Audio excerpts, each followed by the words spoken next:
Muito boa noite a todas e a todos e a todes. Eu sou o Kenny Anderson aqui falando com vocês diretamente, né, do nosso estúdio aqui em Sapucaia do Sul, né, nosso grupo Coletivo Gerem, Grupo de Estudos, Resgate e Empreendedorismo do Negro. Hoje, né, no nosso plantão antirracismo, estaremos aqui com uma grande celebridade, um grande convidado, né, que assim, ó, tem muita história para contar, né? É um cara assim que eu joguei muito basquete com ele, né?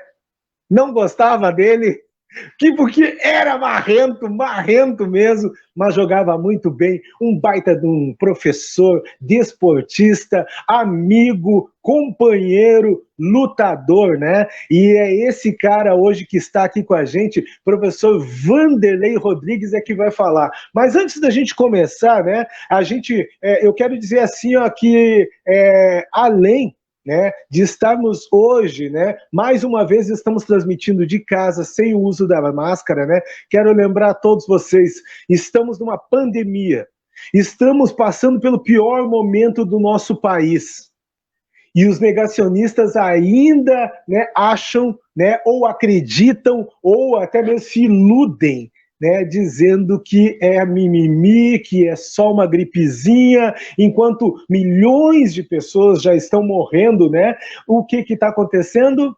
Muitas pessoas privilegiadas continuam aí, né, obtendo lucro com a crise. Os desvios continuam e assim por diante. Mas, né, em decorrência a todos esses fatos, para quem tem pelo menos o senso e o bom senso de estudar a história, nós estamos aqui com o professor Ordai, né? E nós iremos continuar a nossa conversa até o final do mês sobre ditadura militar. Então, vou chamar os nossos amigos que estão aqui.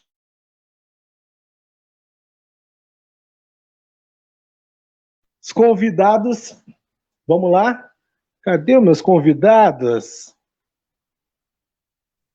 E aí, pessoal, beleza? Boa noite, Ordai, professor Vanderlei. Vamos deixar, então, o professor Vanderlei aí se apresentar, que está falando da onde, professor? Opa, para aí que eu desliguei teu microfone, para aí, estou ligando de novo. Aí, agora sim. Tá bom. Boa noite aí, Kenny. Boa noite, professor. O professor eu não conheço. Quando for uruguaiano, eu quero vê-lo, né? Mas vamos começar pelo basquete, né? O que eu dei de toco em ti, né? Por isso que tu não gostava de mim. E fazia ponto de 3. Pá, que mão que esse velho tinha. Que mão mesmo. Mas é um prazer aí participar contigo aí, tá? Estamos aí à disposição de vocês. Você está falando de onde, professor? Ah, perdão, é de Rio Grande, tia. Eu falei com o sotaque do uruguaiano, que aqui eu já perdi o sotaque. De Rio Grande, tia. Olha aí, ó. Para quem não conhece, né, o professor, né, Vanderlei Rodrigues é mais conhecido como professor Paquera, né? E eu vou apresentar depois. Aqui ninguém me conhece. Aqui ninguém me conhece com esse nome. Com esse nome. É só o professor Vanderlei Rodrigues. E uruguaiano é só o professor Paquera que conhecem. Isso, né? Isso. Mas assim, ó, vou apresentar. Pode falar.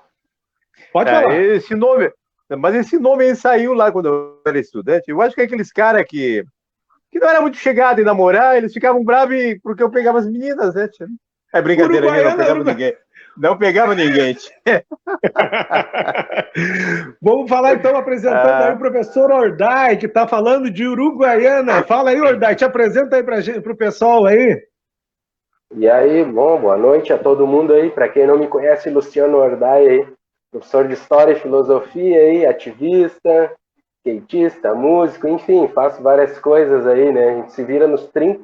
Hoje aí muito feliz, aí uma grande honra aí estar recebendo o professor Paquera. Eu, nos anos 80 e 90 também, quando entrei no ensino médio, eu ouvi muito falar do professor Paquera. A galera falava duas coisas, do basquete e também a questão da história. E ele era diferenciado para a época, né? Eu também tive uma professora o que me influenciou também na filosofia, que era a professora Tânia, né? Lá era a filha do seu Lé, lá que era perto da nossa casa ali, que é do armazém do seu Lé.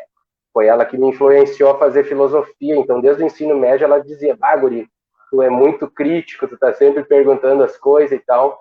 E foi aí, né, que eu peguei o gosto pela história e filosofia. E o professor também, para a Uruguaiana, para a época, ele era referência para várias pessoas, assim, porque as pessoas, quando gostam da gente, né, professor, elas gostam mesmo. E quando elas não gostam, elas não gostam. Não gosto. Então, os alunos, assim, que eu tive, os meus amigos que foram seus alunos, assim, quase todos, assim, 100% sempre falaram, né, que era um baita de um professor, e não só um professor, que era um cara que tinha atitude, né, que é diferente, porque a gente sabe que no nosso meio, na nossa classe de professor, infelizmente é uma classe desunida, e poucos têm um posicionamento, assim, e o senhor vai nos falar um pouquinho, porque o senhor vem lá, né, pegou todos os anos daquela ditadura militar, que, só para lembrar a galera que esse mês a gente está falando sobre, né, o golpe civil-militar de 64, semana passada a gente falou do Brasil, como é que ocorreu, né, a influência dos Estados Unidos, né, agora a gente ia falar hoje sobre a Operação Condor, que eu digo Condor mesmo, não é Condor, é Condor, né, mas a gente vai deixar para a semana que vem, vamos estar falando do Paraguai, da Argentina, do Chile, né, vão estar falando das mães lá da Praça de Maio, enfim, aqui até da estância que tem aqui em Libres, aqui a Polaca, né, que também era um centro aí de levavam prisioneiros.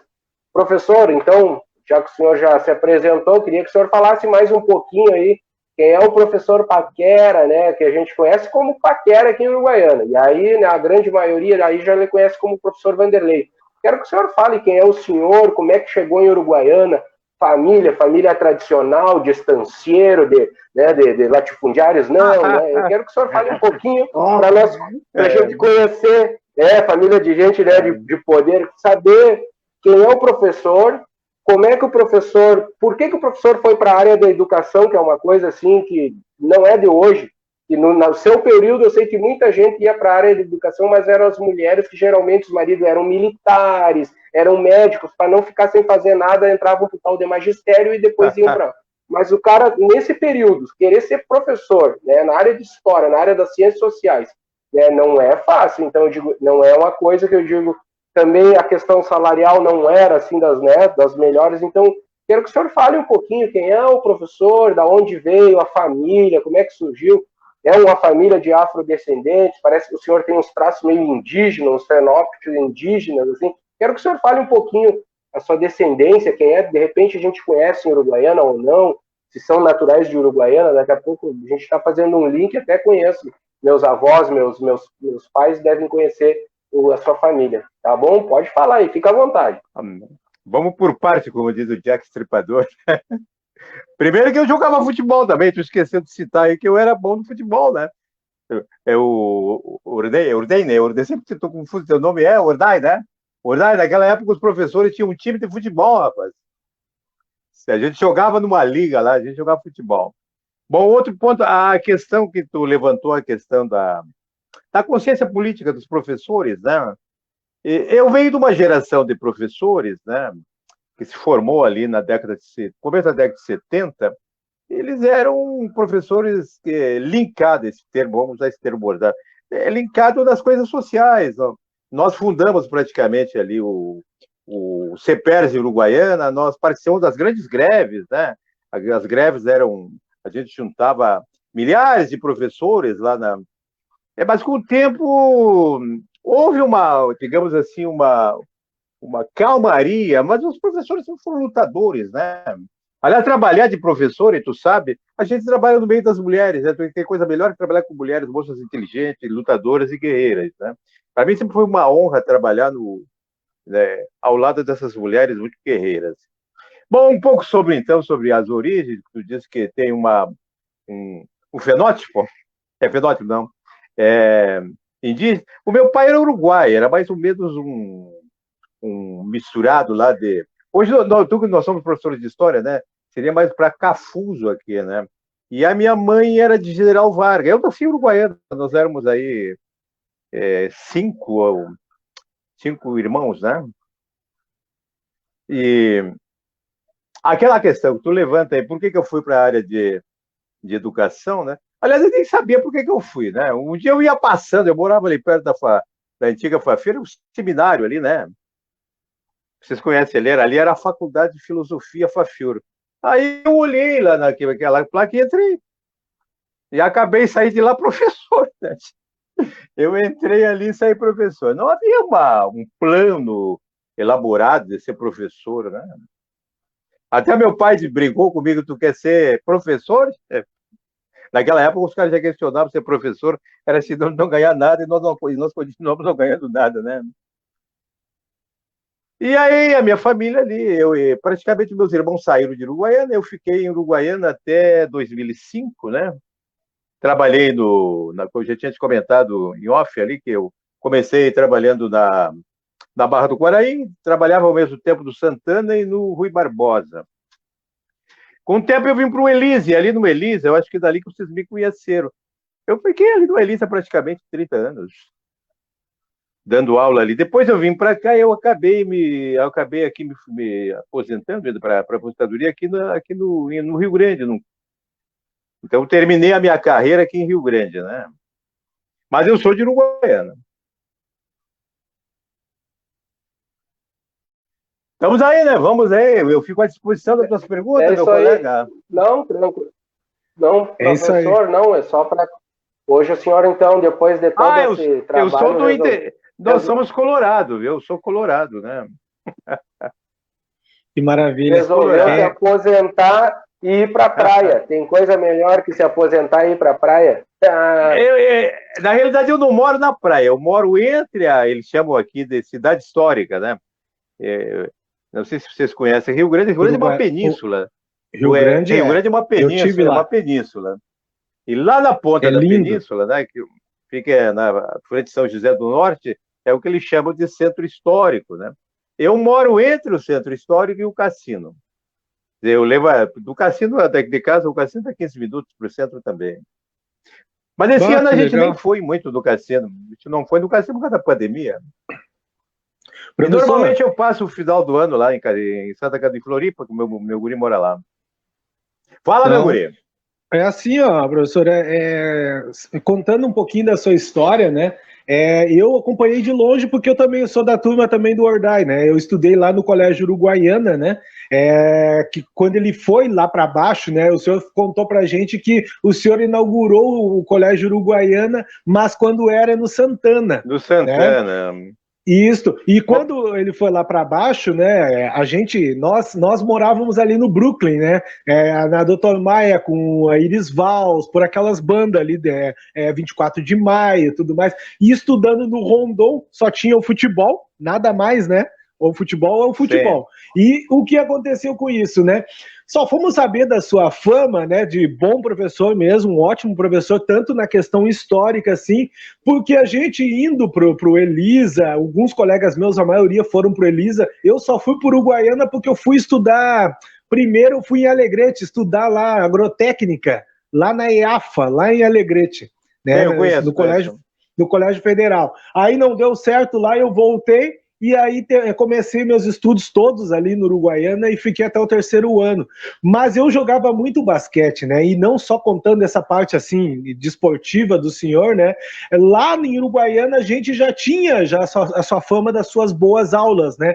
E essas boas aulas, na verdade, elas elas transpassam, na verdade, a educação nossa, dos jovens, que independente onde ele esteja, né, ela transpassa porque as referências que a gente tem, tipo meus colegas que estavam lá no Elisa, né, muitas vezes estavam se matando mesmo, mas se matando no bom sentido, né, procurando, né, os verdadeiros fatos que não eram contados, né? A história que o senhor, talvez, eu não sei como é que era, eles não entravam em detalhe, mas assim, ó, além deles se esforçarem bastante nas suas aulas, eles ainda o elogiavam. Então eu gostaria que o senhor contasse um pouquinho, assim, né, desse seu currículo, dessa parte, assim, de contar como eram as suas aulas, né, um pouquinho, né, o que o senhor abordava de diferente.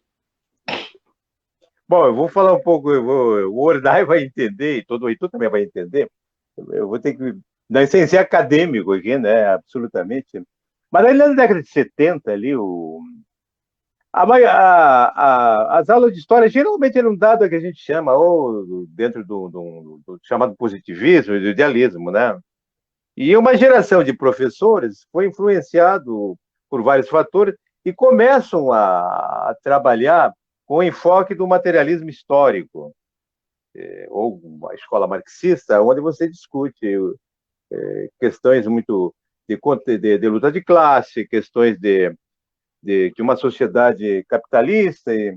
Então, isso, de alguma maneira, foi interessante, né? Não fui só eu, foi uma geração de professores que começou esse enfoque mais, digamos, mais materialista da história, contrastando com o que não também toda a história deveria ser crítica, né? Mas não que os nossos colegas que davam aula fossem ruins, mas eles enfocavam a história mais num sentido idealista ou no ensino positivista, e nós começamos a trabalhar mais com essa questão mais materialista, que aborda a história de um aspecto diferente do que eles abordavam.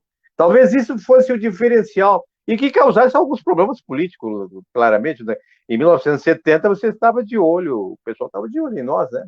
Professores de história eram alvos do cuidado por parte dos militares, de todo o esquema da ditadura. Contigo, Ordai, contigo. Não, reforçando o que o professor que é especialista, falou aí... o homem que é especialista. Eu não.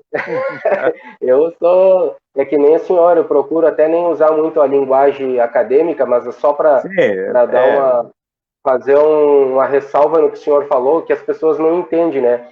O que seria positivismo? Antes, a história era uma coisa mais descritiva. Se descrevia, neste prédio morou fulano, que era o senhor esse. Ela descrevia muito, ela era muito descritiva, ficava no nome, perguntava como é o nome do fulano, aí automaticamente o aluno levantava a mão, fulano, e ele mora onde? Né? É uma coisa mais descritiva. Quando o senhor fala numa questão mais materialista, o materialismo histórico, o senhor já traz uma aula diferenciada, e eu fico pensando, a minha época, comecei a dar aula aí nos anos 2000, me formei em 2005, eu fui dar aula lá no Laura Vicunha, que é um colégio dessa mais ou menos, claro que é ano 2005, é diferente, mas eu fico imaginando o senhor dando aula nos anos 70, com a ditadura, aqui no lado, na Argentina, pegando fogo, Chile, Uruguai, o DOI-CODE, o DOPS, aquele monte de gente infiltrado dentro da sala de aula, né? Ou dentro das escolas, enfim. O cara vai falar sobre o materialismo histórico, né? Tinha que ter toda uma manha para falar, né? Toda uma forma de falar isso nos anos 70. Claro que depois veio o processo da eleição, né? Das diretas já e tal, aí as coisas se abriram. Mas a gente sabe que não foi muito diferente, porque essa história mais crítica, dá para se dizer que é de uns 30 anos para cá. Mas para entender, assim, professor, o senhor chegou a ter algum problema nesse período aí, assim, com algum problema que eu digo assim, com esse pessoal da repressão mesmo? Porque tem gente hoje na atualidade que ainda defende a volta, eles querem uma intervenção militar. Muitos dizem que era bom no caso, o regime militar só era ruim para o cara que era vagabundo, para o cara que era comunista, que era subversivo. Quem obedecia e fazia tudo certinho não tinha problema. Então, hoje, muita gente voltou de novo a essas ideias, né? Temos um presidente aí que o caráter, a filosofia dele é o militarismo, né? Então, ele tem esse amparo. Então, muitas pessoas reforçam essa ideia que hoje eles querem trazer de volta. Tanto é que já estão programando escolas militares, né? Estão trazendo de volta.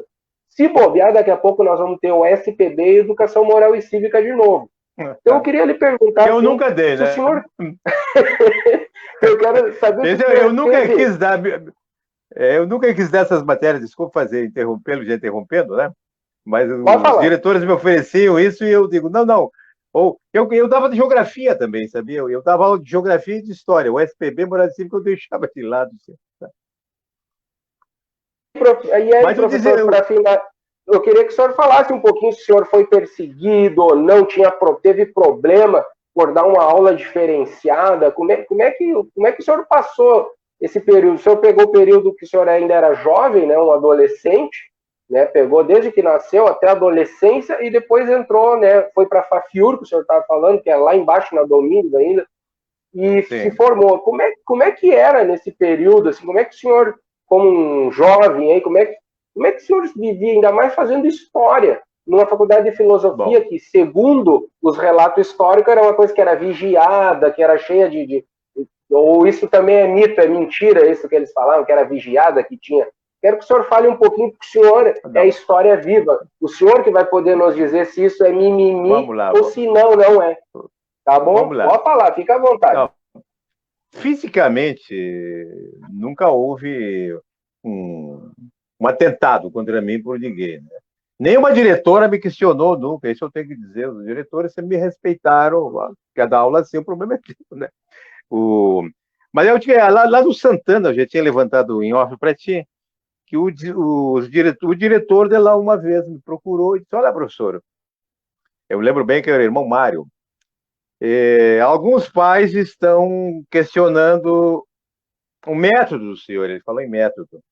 E aí, por que, irmão? Não, parece que numa aula lá sobre Revolução Francesa, o senhor começou a falar de burguesia, que a burguesia, etc, etc. E, bom, aí foi de alguma forma, isso foi uma pressão psicológica e um assédio. Tanto é que no fim do ano eles mandaram eu embora, né? Não ficaram comigo, o Santana. Tinha colegas meus que eram ligados à Arena antiga, né? Eram professores que eram da Arena e que tinham eles tinham certas informações de militares. Volta e meia eles diziam para mim assim: olha, o pessoal lá do QG, lá, o serviço aí tem o teu nome lá, né? Como um agitador. Mas nunca me chamaram, absolutamente, né? Mas algumas informações passaram para mim que eu estava sendo, não vigiado, mas observado. Uma coisa interessante sabe, que para dar certas matérias, tu falou em OSBB e Moral e Cívica, houve um determinado momento lá de Uruguaiana, no tempo da ditadura, que nós estamos discutindo, que para dar essa matéria você tinha que ser mais ou menos cadastrado numa seção do QG. Você tinha que ser cadastrado lá para dar aula de OSBB e de Moral e Cívica. É um fato que aconteceu nos anos 70, isso aí, né? Mas eu nunca tive, assim, digamos assim, alguém me procurar, alguém me fazer uma ameaça frontal sobre essa questão. É claro que você levava a pecha, que chamam, né?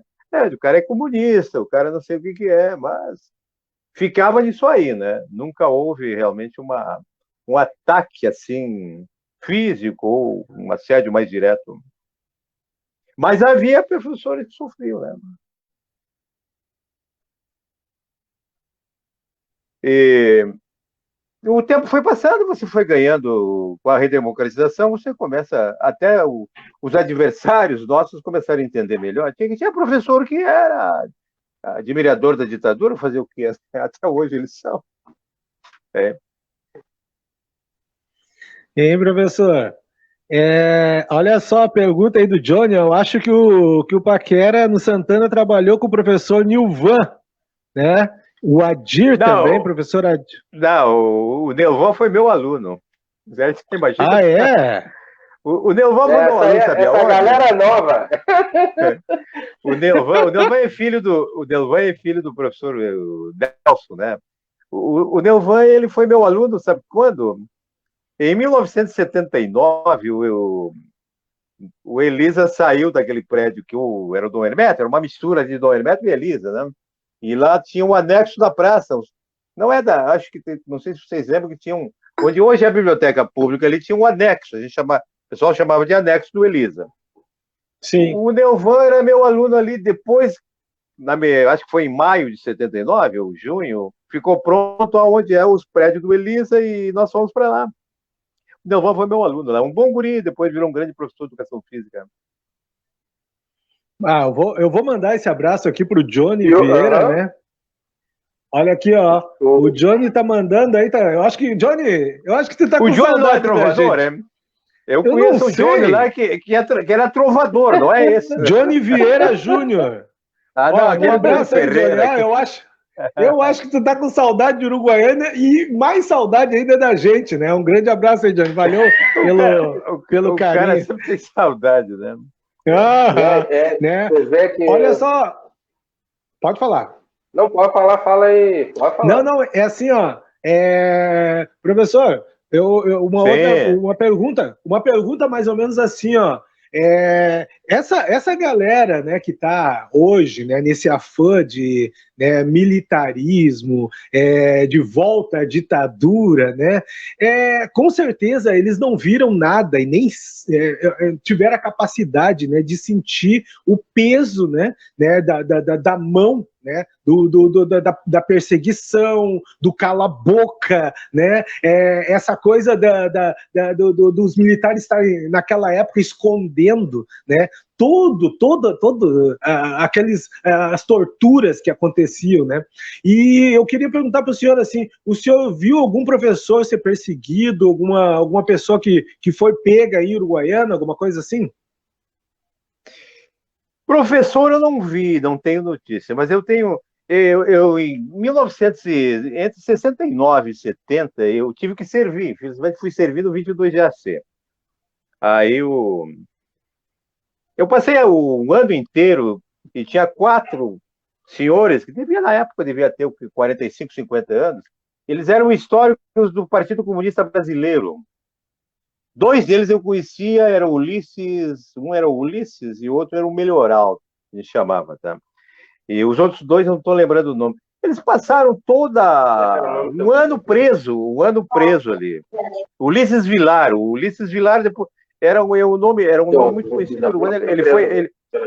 Ele foi vereador lá. O Ulisses Vilar e o Melhoral era outro líder comunista que eu já conhecia antes de estar lá no quartel servindo. Ele tinha um bar ali descendo, você não vai lembrar se eram nascidos, mas descendo o Correio em direção à ponte, tinha um bar que era o bar do Melhoral. Eles eram líderes do Partido Comunista. Então, eles passaram praticamente todo o tempo que eu servi, eles passaram presos lá. E aí ficavam lá, dormindo no chão, de vez em quando vinha um tenente, xingava eles. Mas foram os que eu vi. Realmente que eles foram... Eu não vi a tortura física, mas a tortura psicológica era praticamente, você via quase e a no idade dia a dia, deles, né? mais ou menos? Qual era a idade, professor? Sabe que quando tu tem 18 anos, um cara com 40 é velho, né? Eu calculo que eles tivessem na época 45, 40. Os mais antigos vão lembrar do Melhoral. O Melhoral era uma figuraça, né? Os outros 2 eu não me lembro o nome dos outros. Sei que eram 4, que eram as vítimas da repressão. De vez em quando largavam eles, e outra vez aí vinha um comandante, não prende eles estavam saindo. Passaram o ano inteiro preso lá. Mas assim, de professor mesmo, que os professores começaram a ganhar alguma, digamos, peso nos movimentos sociais a partir das primeiras greves do CEPERS. Até eu estou com o camisa do CEPERS para homenagear o CEPERS aqui. A partir de 79, né? Aí você começa a ter uma organização política, né? Que você não tinha uma organização política, o CEPERS teve a capacidade de nos juntar e a partir daí a gente começar a estabelecer uma luta mais concreta, mais organizada, né? Eu lembro aí que você deve conhecer... Aqui em Uruguaiana o senhor fundou ele? Eu sou um dos fundadores, assim, né? Foi em 1979, foi por ocasião da primeira greve do magistério. Eu lembro que teve um grupo de professores... O senhor lembra dos professores aí? O Delmar Calço, professor vereador... Pedir para o nosso convidado abrir pro nosso... Desculpa aí, peraí, pessoal, olha só. Eu vou pedir para o nosso convidado abrir a câmera dele aí, que eu acho que ele não tá aí. Chega mais perto da câmera aí, Bagual. Deu agora? Chega mais perto da câmera aí, tá nos ouvindo, Bagual? Ouvindo eu estou, e vendo. Não, olha só quem é que tá ali, professor, ó. Parei, eu tô ligando o microfone dele aqui, parei. Liga o teu microfone aí, por gentileza, Marildo. Liga o teu microfone. E o Kenny hoje fez a arte sua lá, professor. O senhor parece o... Como é que é?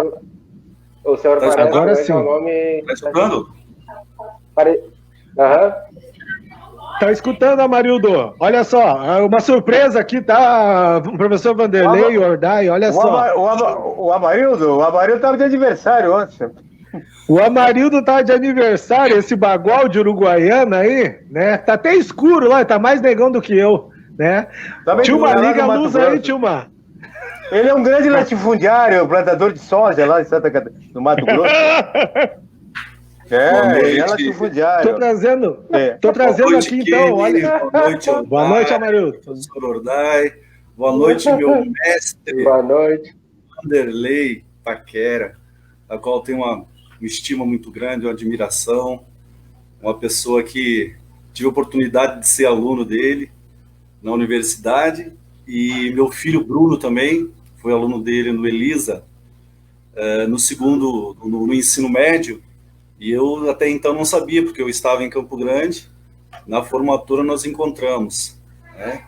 É uma pessoa assim que tem um currículo fantástico, né?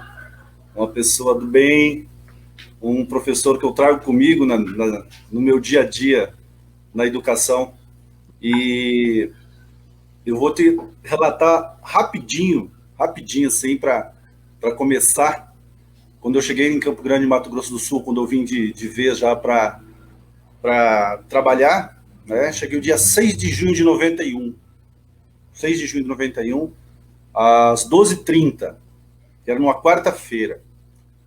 No dia 7 de junho, que era uma quinta-feira, eu saí cedo, fui em busca de aulas e tal, e fui numa...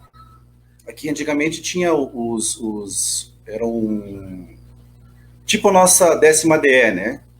E eu fui de manhã, cedinho, 11 horas, a primeira escola que me disse não, né? Porque era uma escola que na realidade eram alunos selecionados, professores selecionados, e a coordenadora achou que eu era muito novo e poderia me queimar na educação no Mato Grosso do Sul, então beleza.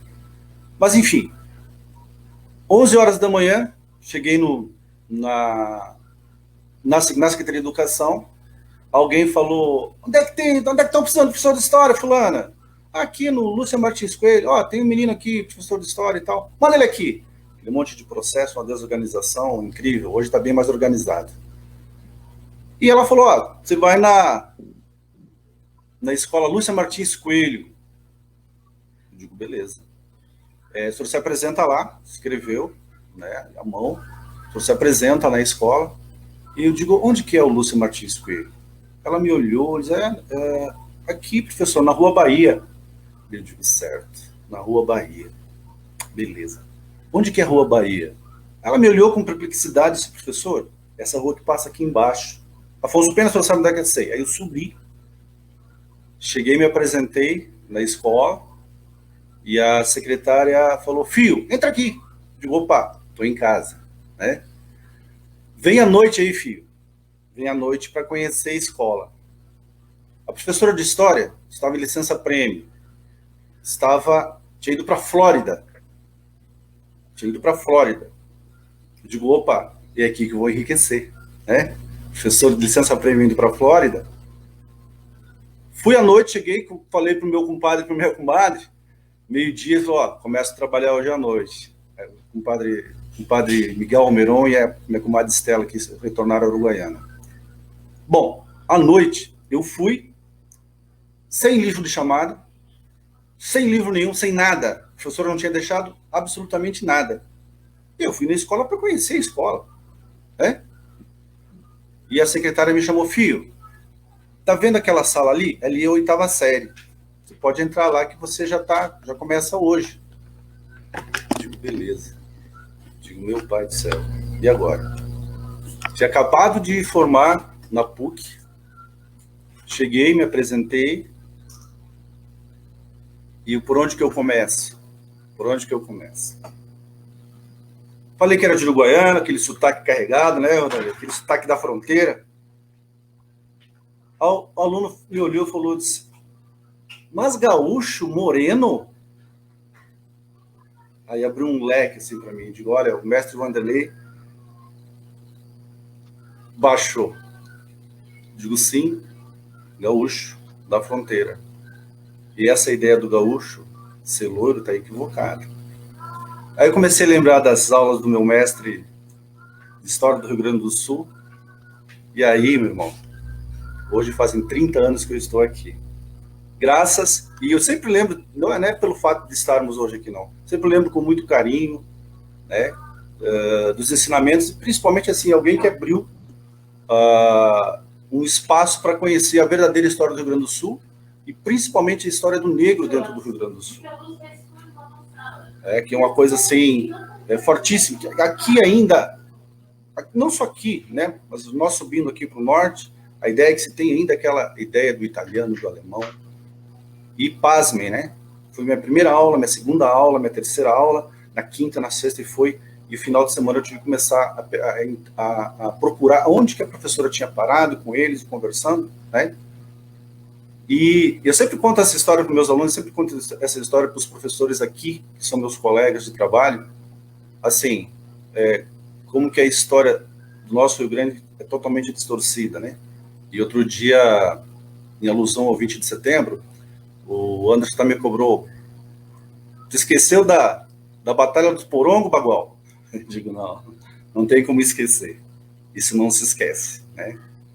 Vanderlei, um prazer, né, estar contigo assim, um momento ímpar.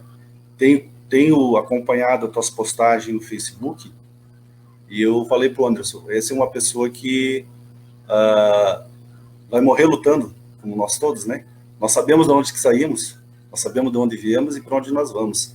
Mas a luta, ela nos fortalece. Eu tenho orgulho, o Vanderlei, de ter sido teu aluno. Eu tenho orgulho de você estar na luta ainda, permanecendo dessa forma fantástica, toda essa vitalidade que tu tem, essa garra e essa coragem de colocar, dar cara a tapa, porque nós temos um lado. E eu aprendi isso contigo também. Fala, Kenny. Olha só, Ordai e professor Vanderlei. 3 professores de história. Olha, é isso aí que eu ia falar. 3 professores de histórias aqui. 3! 3! O Amarildo sempre foi um grande aluno e um excelente professor. Só tem um defeito, ele é exagerado demais nos elogios. Não, merecido. Exagera um pouco. Mas eu não te falei, Ordai, tu viu que ele falou em que fica rico? Ele tá rico mesmo lá em Mato Grosso, tu viu? Ele confirmou que tem soja lá. Não, imagina, Kenny, 3 professores de história nos anos 70, nós tava ralado, não? Vocês estavam tudo preso. Tudo comunista. Aquilo que o professor falou, eu quando me formei, eu não consegui ser um historiador com esse ponto de vista só descritivo, tá falando de vultos, dos heróis, sabe? Eu não consegui me identificar com o positivismo, né? Então eu queria saber assim de vocês, assim, como é que vocês veem hoje a história, já que esse governo que está aí, parece que ele quer desmontar isso, porque ele está vendo que, por exemplo, o professor Vanderlei, nós temos uma geração do professor Vanderlei, nós temos a tua, Marildo, e temos a minha, aqui a gente tem 3 gerações diferentes de professores de história. E os 3 têm essa visão. Gostei. Né, os três têm essa visão mais, eu falo crítica da história, assim, porque traz o problema, faz as pessoas pensar, né? Nesse sentido, crítico nesse sentido de fazer pensar, de problematizar. E eu vejo assim, como é que tu vês hoje esse governo que está atacando as universidades? Qual é o propósito deles? Ainda mais nós que sabemos que a nossa não é puxar brasa para o nosso assado, mas a gente sabe que a nossa disciplina, história ou filosofia, sociologia, que também eu trabalho, elas são aquelas que tem 2 períodos na semana, no máximo 3, e aí tu vai voltar com um aluno na outra e ele já nem lembra o que tu falou. Aí, em compensação, aquelas que são de cálculo, eles têm 4, 5 períodos na semana, né? Como é que vocês veem aí para que caminho que a gente está indo dessa forma, que está havendo um desmonte, né? Eu sei que tu estás num estado diferente, o professor já está aposentado, talvez aí, né, seja diferente aí no Mato Grosso, eu não conheço muito a parte de educação, né? Como é que tu vê hoje aí, como é que vocês, os 2 professores, veem aí o jeito que está indo a coisa, a gente tende a piorar no sentido de educacional, que a gente sabe que não é fácil, ainda mais a nossa disciplina, como eu disse, é 3 períodos no máximo na semana, e aí né, o aluno ele se encanta pela gente mesmo, pela aula que a gente dá, porque o conteúdo, assim, praticamente são poucos que conseguem assimilar, ler fora do horário, pegar um fim de semana para ler, são poucos, é que eles se identificam mais com a gente, com a pessoa nossa, é isso que eles se identificam, né? Então eu pergunto para os professores aí, como é que vem aí esse processo que a gente está indo aí, da educação? Tu fez uma colocação interessante, né? Tem 3 gerações de professores de história, né? O Amarildo, o Amarildo, tu. São gerações diferentes de professores de histórias, né? Mas mais ou menos eu e o Amarildo parece que falamos a mesma linguagem. Provavelmente eu falo a mesma tua, hein? Vai, Vanderlei, pode falar. Mestre, primeiro mestre. A bondade tua. A questão do governo atual, né? O Bolsonaro, como é que o Bolsonaro chegou? O Bolsonaro chegou porque houve um ódio contra a esquerda, né? Você tinha a mídia hoje critica o Bolsonaro, mas ela foi uma das responsáveis pela chegada do Bolsonaro ao poder. Ela que criou o ovo da serpente. Então ela fica hoje atacando o Bolsonaro, mas elogiando a parte econômica do Bolsonaro. De que eles estão uma escola, o ministro da Fazenda adota um liberalismo clássico lá do século XIX, quando o mundo inteiro hoje na pandemia está abandonando. Hoje eu estava lendo lá que o Biden parece que está fazendo um New Deal, né? New Deal é um novo tratado lá em que ele vai aplicar bilhões de dólares na economia. Tem uma intervenção do Estado na economia. Aqui não, aqui a gente vai na contramão da história.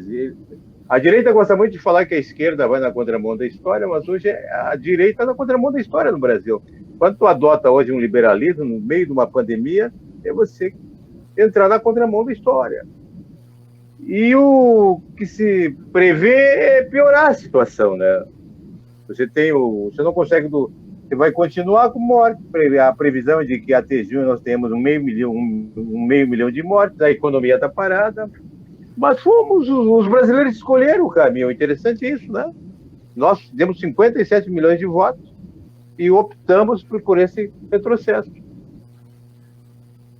Vanderlei, olha só, sabida aí, né, um pouco também dessa sua história, né, dessa sua trajetória maravilhosa, né, que eu coloquei aqui umas fotos aqui, né, até vou colocar de novo aqui para a gente acompanhar alguma coisa aqui, e que eu queria dizer assim, ó, o senhor também tem uma trajetória de luta dentro do CEPERS, né?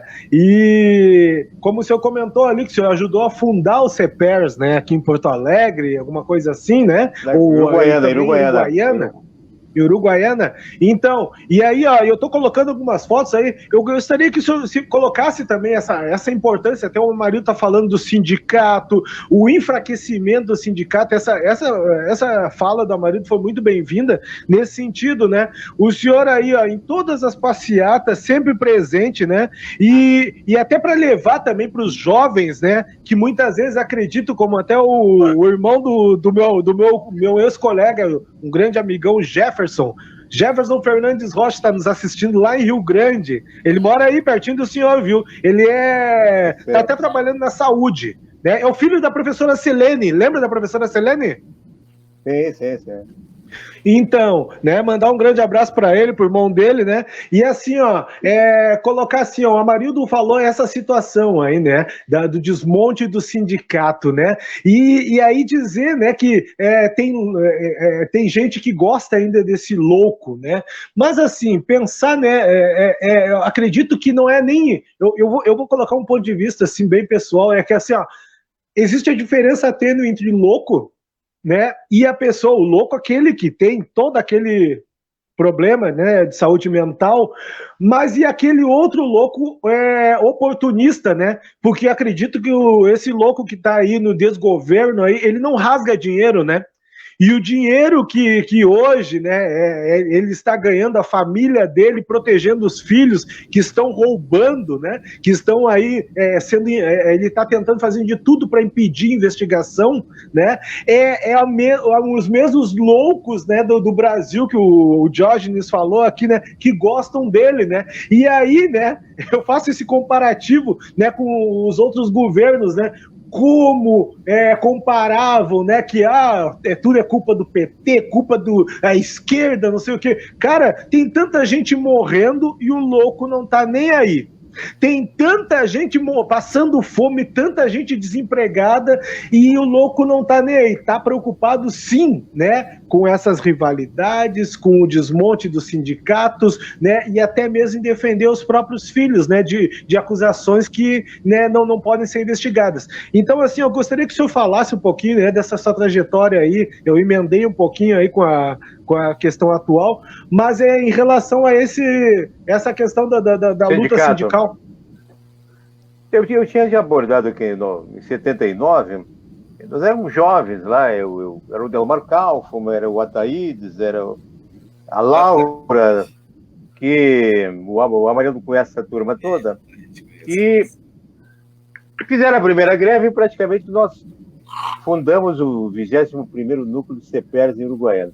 Eu lembro que a greve acabou com 23 professores na Câmara de Vereadores, né? Começou com 50, acabou com 23. Mas foi a semente que lançamos. A partir daí, deslanchou a ideia de que o sindicato era uma arma importante para nossas solicitações, as nossas reivindicações, e o CEPERS cresceu em Uruguaiana. Hoje, a companheira, eu não lembro quem é a companheira que está no comando lá da CEPERS, mas e ele foi importante na formação política nossa, né? Nós já vimos com a formação política e o CEPERS também incrementou e ajudou nisso aí. Aliás, eu falo em formação política, né? Lembrando lá vocês não eram nascidos, lá na adolescência minha eu enfrentei o golpe de 64, mas antes teve a tentativa de golpe de 61. Graças ao Brizola, eles não conseguiram dar o golpe naquele momento, né? Mas eu lembro que naquela época eu era coroinha da igreja e era também membro de grupos lá da JOC. A JOC acabou, a JOC era a Juventude Operária Católica. Foi lá que eu comecei a minha formação lá. Por incrível que pareça, eu fui apresentado por um texto do Marques da JOC. Que depois daqueles padres foram todos, acho que, presos aí pela Revolução. Nunca mais vi falar da JOC. Mas foi uma excelente escola de formação política, foi a JOC, a Igreja Católica. Hoje não tem católico bolsonarista aí, mas naquela época, aquela turma da JOC era vanguardista dentro tinha as ideias do João 23 ali, que hoje são as ideias do Papa Francisco, né? Diferente de fazer um rápido parênteses, voltar um pouquinho, bem rápido, o assunto anterior sobre o desmonte do sindicato. O Eduardo Moreira, eu acho que vocês conhecem, o Eduardo Moreira vocês conhecem, né? Sim. O Eduardo Moreira, ele era banqueiro, a história dele é interessante.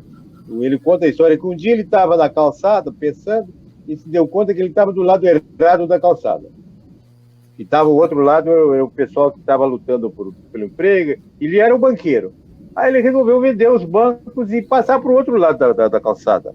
E aí ele passou a ser perseguido pelos antigos companheiros. O Eduardo Moreira tem num vídeo, ele conta como é que funciona essa história do neoliberalismo, né? Então, o que os governos fazem? Manda para os congressos, manda para as assembleias um teto de gasto. Então, ele diz lá, olha, nós vamos gastar isso aqui.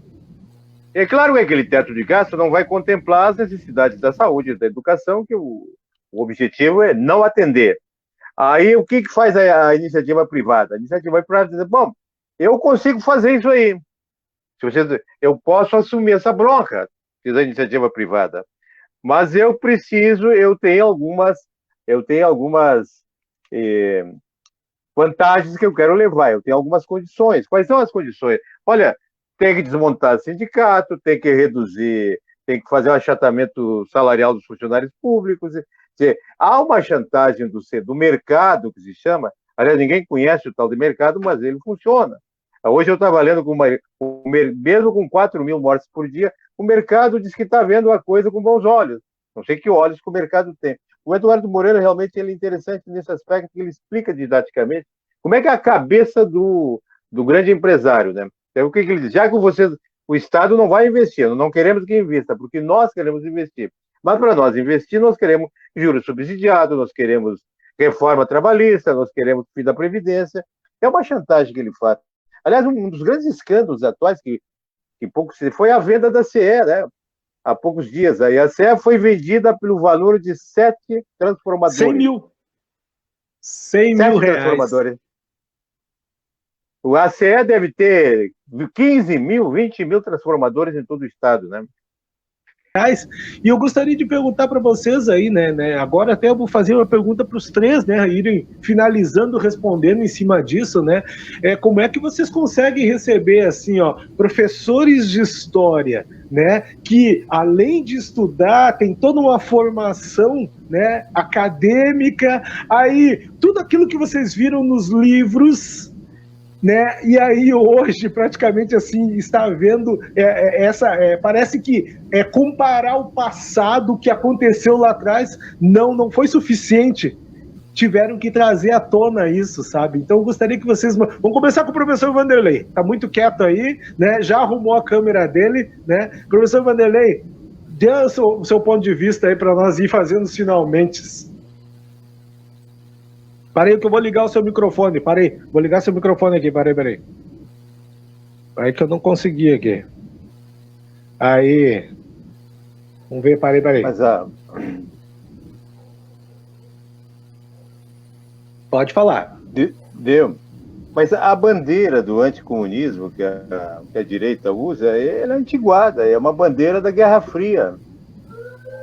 Eu digo, acho que um dos poucos países que discute o anticomunismo é o Brasil. Não se fala de anticomunismo. Até porque o comunismo... Nunca chegamos a um estado de comunismo, né?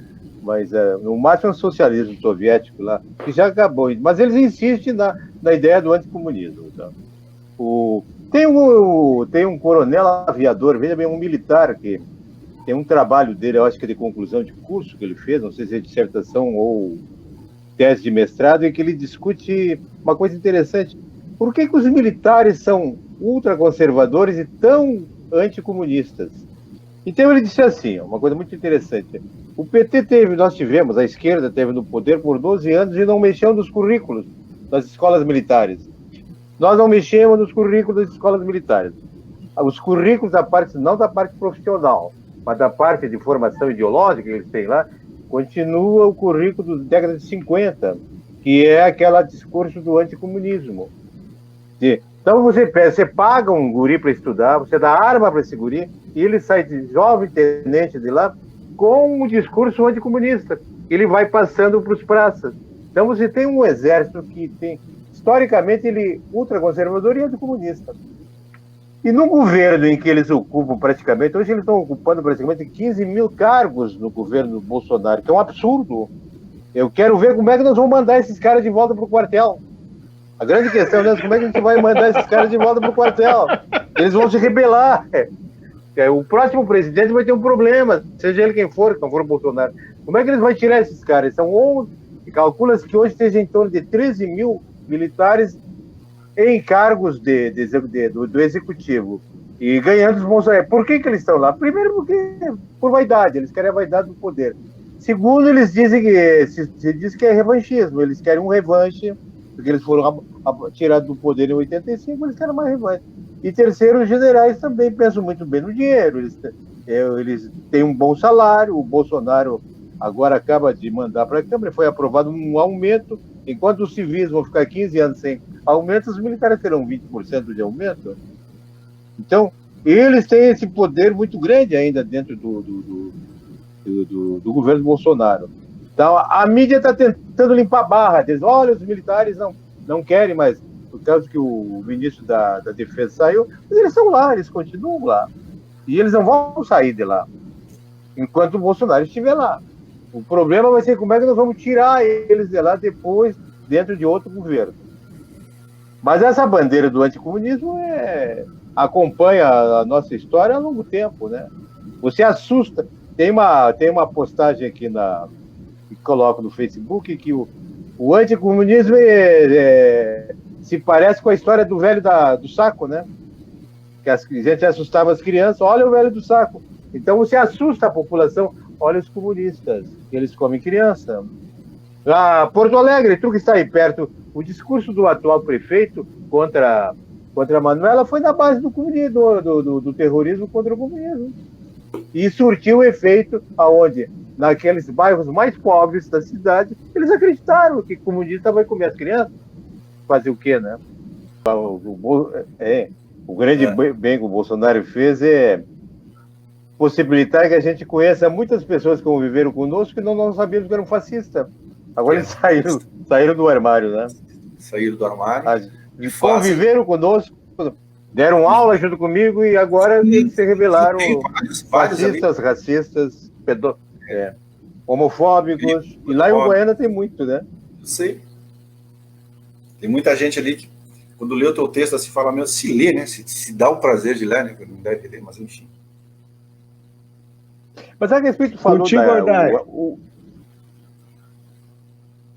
Pode falar, professor, pode falar. O Amarildo citou um fato histórico, né?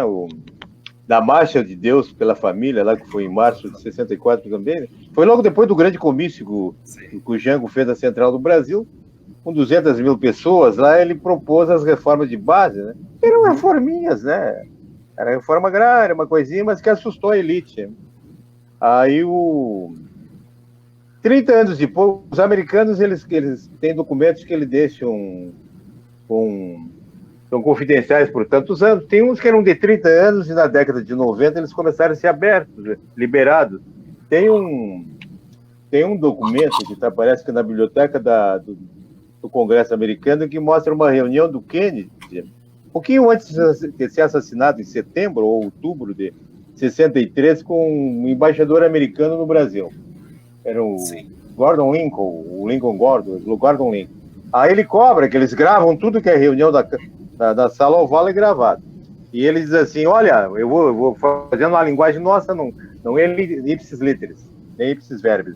Diz ele assim, olha, eu já tô cheio, tá me enchendo o saco já essa história do Brasil, eu tô gastando muito dinheiro. Eu tô mandando muito dinheiro lá para derrubar o João Goulart. Aí o embaixador, fique tranquilo que nós estamos fazendo os últimos acertos para derrubar o João Goulart. Não demorou muito, o Goulart foi derrubado, né? Havia um interesse dos Estados Unidos em derrubar tudo que era governos populares. Estava no meio de uma guerra fria, né? Você tinha... Aí os americanos, a América Latina era um quintal dos Estados Unidos e continua sendo. Eles não permitiriam jamais que há uma intervenção soviética ou comunista. E eles ficaram surpresos com a Revolução Cubana. Eles não contavam com a Revolução Cubana. E, de repente, ocorre a Revolução Cubana e eles ficam preocupados que se espalhasse pela América Latina isso. Então, eles investiram maciçamente no que? Em golpe de Estado e em ajudas humanitárias, né? Eu lembro que quando era guri lá tinha um programa, parece que União para o Progresso, Amigos, que distribuía leite em pó que vinha com aquela águia americana, né? Eles começaram a distribuir leite em pó nas vilas brasileiras, era doação americana, já como um antídoto de uma possível rebeliões da esquerda na América Latina. Não, eu coloquei essa lembrança que ele fez ali num fato histórico, né? Grande mestre, te interrompi. Eu, o Amarildo e o Kenny, nós temos uma experiência interessante que a gente descobriu. Nós somos de Uruguaiana, amamos a nossa terra, mas eu faço 15 anos que estou fora e tu começa a olhar o Uruguaiana de longe, não é, Amarildo? E começa a observar a Uruguaiana, é uma coisa interessante. Mas tu que está vivendo em Uruguaiana, parece que houve um recrudescimento do conservadorismo uruguaiano. Você vai olhar a Câmara Municipal é só da direita, né? Já teve lá 2, 3 vereadores do PT uma época, né? Eu lembro que eu fui candidato do PT em 96, eu fiz 5 mil votos. Agora me contaram que o PT não fez 1.000, né? Ou fez um pouquinho mais. Houve o Uruguaiana engatou a marcha ré. Outro dia um rapaz me disse que os grandes empreendimentos nos últimos tempos de Uruguaiana foram a inauguração de 3 free shop.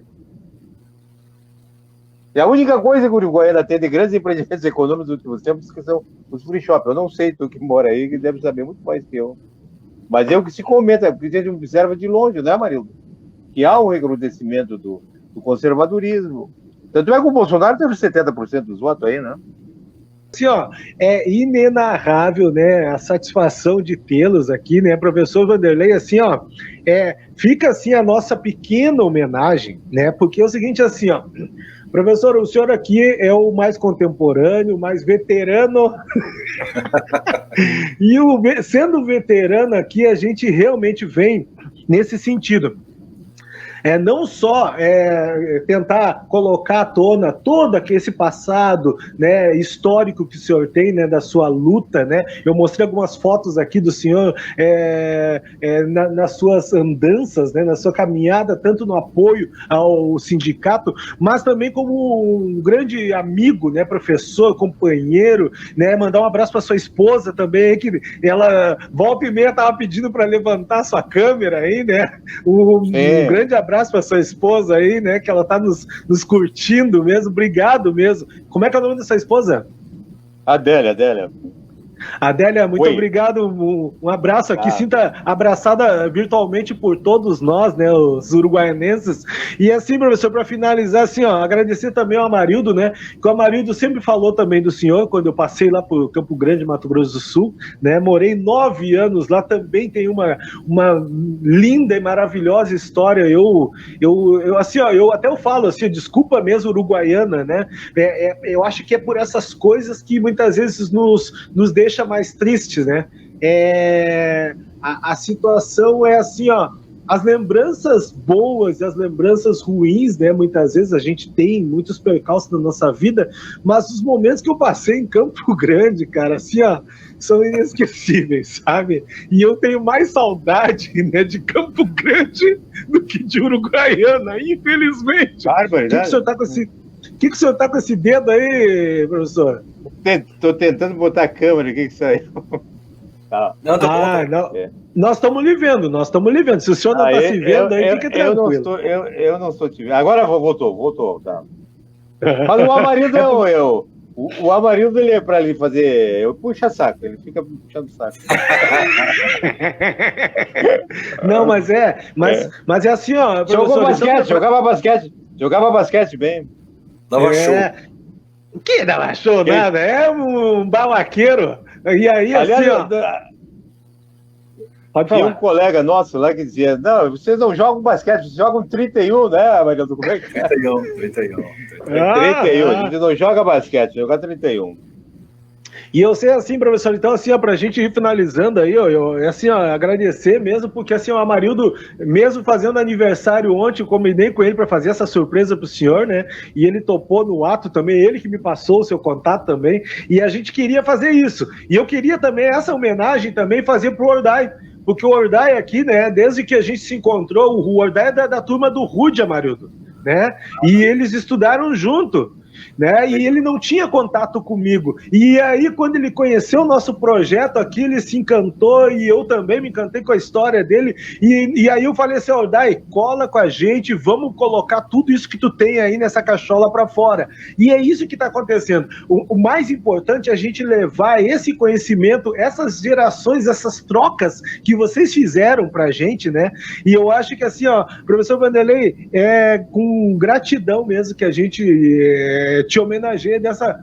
É uma singela homenagem mesmo, mas é de coração, né? É um grande carinho e satisfação mesmo. Até eu vou colocar o nome das pessoas aqui, eu só vou falar o nome das pessoas para todos, agradecer a todos que vieram aqui, para pelo menos, para ver o quanto o senhor é querido, né? Janice Ziner, né, Neves, Valdoir Madril, né?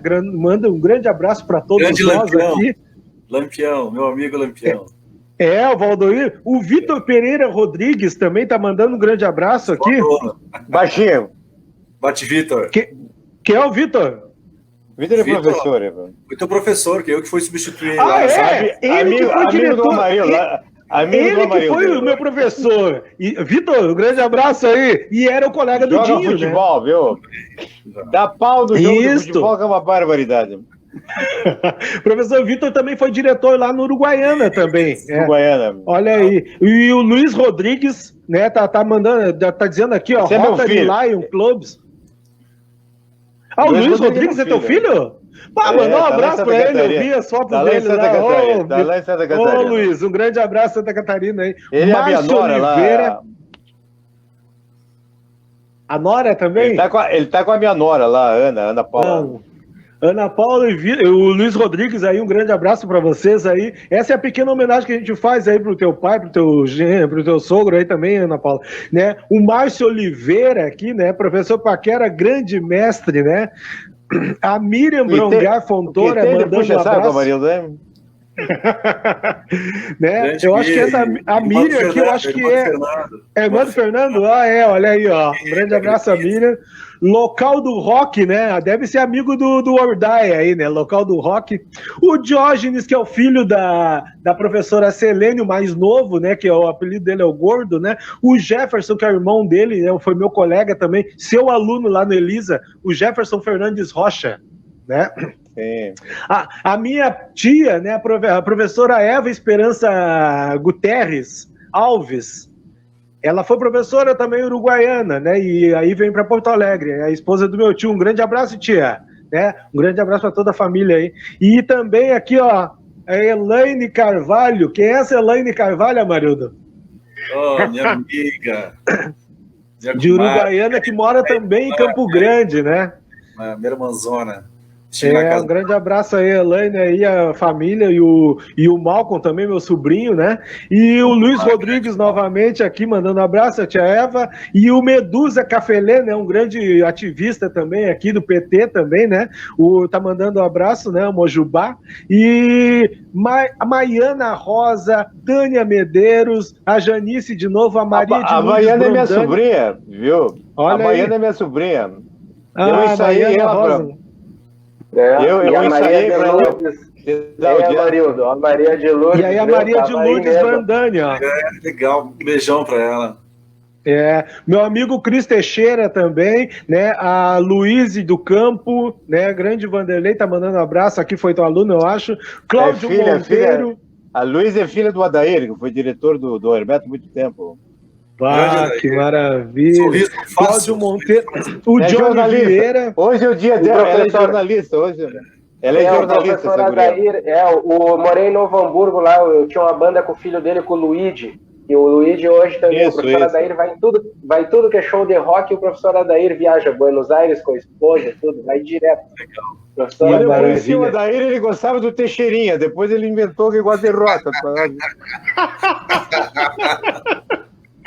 Assim, ó, pessoal, então assim, ó, vamos encerrando por aqui, que já deu 2 horas e 11 minutos de live. Ordai, tu viu só que não é só a gente que bate recorde, né? Esses aí também gostam de bater recorde de live, a live mais longa. Eu não sabia que tu tinha tanta audiência aí, né? Esse cara tem uma audiência enorme. Ei, professor, o Kenny disse que o uruguaianense, um dia ele falou, o uruguaianense gosta de falar, imagina 4 uruguaianenses falando, deu 2 horas. Não, mas sabe como é que os caras reconhecem? O Almarildo deve saber, sabe como é que tu reconhece o uruguaianense? Porque fala alto. Fala gritando, né, Almarildo? Sim. Aqui os caras dizem, eu chego no supermercado e eles me olham assim, né? Fala tão alto. Fala gritando. Então, cara, assim, ó, é maravilhoso mesmo tá revendo todos vocês, né? E assim, ó, na verdade, todo esse público que veio hoje, eu acho que veio só para ver vocês mesmo, né? Porque eu e o Ordai aqui, nós temos esse trabalho formiguinha, né? E sempre tem 6, 7 no máximo nos assistindo. Hoje tivemos 15, 19 pessoas aí. Mas isso é o fruto do nosso trabalho também, né? A gente agradece muito mesmo, vocês estando longe, né? Mas estão sempre próximos aí do coração de todos nós. Professor Vanderlei, Amarildo, Ordai, assim, ó, gratidão mesmo. Olha, eu que fico encantado com o carinho de vocês. E quando eu for no Uruguai, eu vou conhecer o Ordai pela barba, não te preocupa, eu passar por um barbudo e dizer, parece um judeu daqueles. Parece do judeu, né?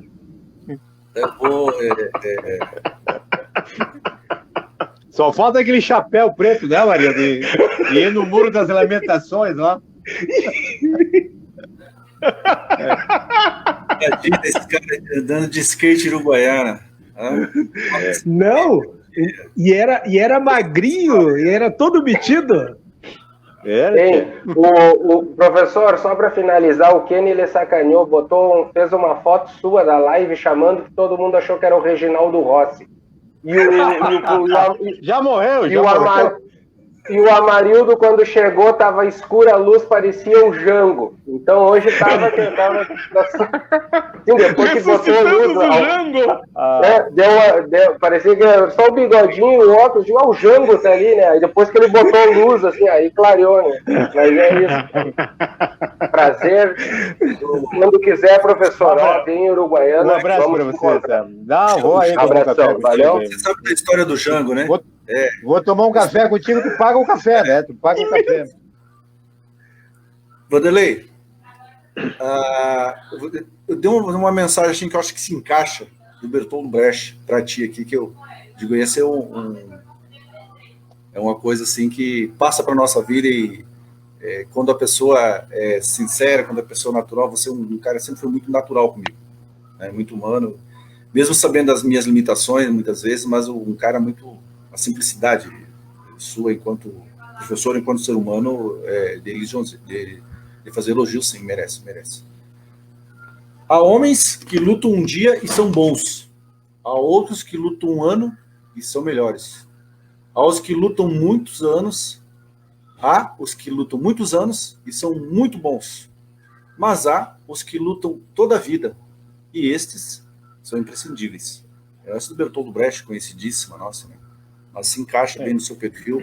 Eu, assim, me emociono muito quando eu vejo você na luta, posso chamar de você na luta, pela escola pública, pelas políticas sociais, enfim. Isso me emociona, porque não é fácil, não. E é um exemplo para nós, para essa moçada que está chegando, e nós temos um compromisso muito grande com eles. Nós somos responsáveis pela consciência política de muitos da nossa passagem, e tem muitos que eu te tenho como exemplo, assim como vários professores que eu tive na minha vida. Eu sei que tem muitos alunos, ex-alunos, que também me têm como exemplo. Então, eu sempre falo que a luta nos fortalece, e nós somos a luta, e estamos na luta, e a luta nós chama. Eu não tenho preguiça, não. Mas sério. Deixa eu dar um tchau pro Amarildo, né? Ele continua falando bastante, né? Mas o Amarildo é exagerado nos elogios para mim, né? Ele era meu bruxo da linguagem futebolística, né? O Amarildo sabe o que é bruxo de futebol, né? Um abraço, Amarildo, um beijo no coração, hein? Bom, nós vemos um dia em Uruguaiana ainda lá. Ordai, eu vou te conhecer lá. Ordai, pela barba eu te acho ali no calçadão de Uruguaiana, né? Ainda tem um Estoril lá para tomar café? Não tem mais, né? Não tem mais aquele café lá, né? Tem o café da praça agora. O café da praça? Onde estavam os passarinhos? Era onde tinha os passarinhos lá, né? Tá. Isso. E o Anderson, eu conheci o 29, eu sei que já, com a inflação eles subiram para 30, mas também em Porto Alegre, aí, quando acabar a pandemia, vamos se encontrar tomar um café ali pelo café brasileiro. Tem um café chamado brasileiro por ali, que o cara toma um café bom, né? Até no Mercadão mesmo, no mercado público já é bem-vindo também. Mas a gente vai se encontrar. Vamos ouvir o som dele. Ele me disse que é grande guitarreiro, que toca rock and roll, que toca não sei o quê. Toca uma despedida aí. Tá, um abraço para vocês todos aí, gurizada. Tô até enferrujado. Não, Marildo, senão a gente vai 2-3 horas. Tá, um grande abraço. O Marildo ele vai, não. Valeu. Então tá, um beijo no coração para vocês aí, tá? Um abraço aí, fiquem com Deus todo mundo. Tchau. Valeu. Se cuidem. Se cuidem.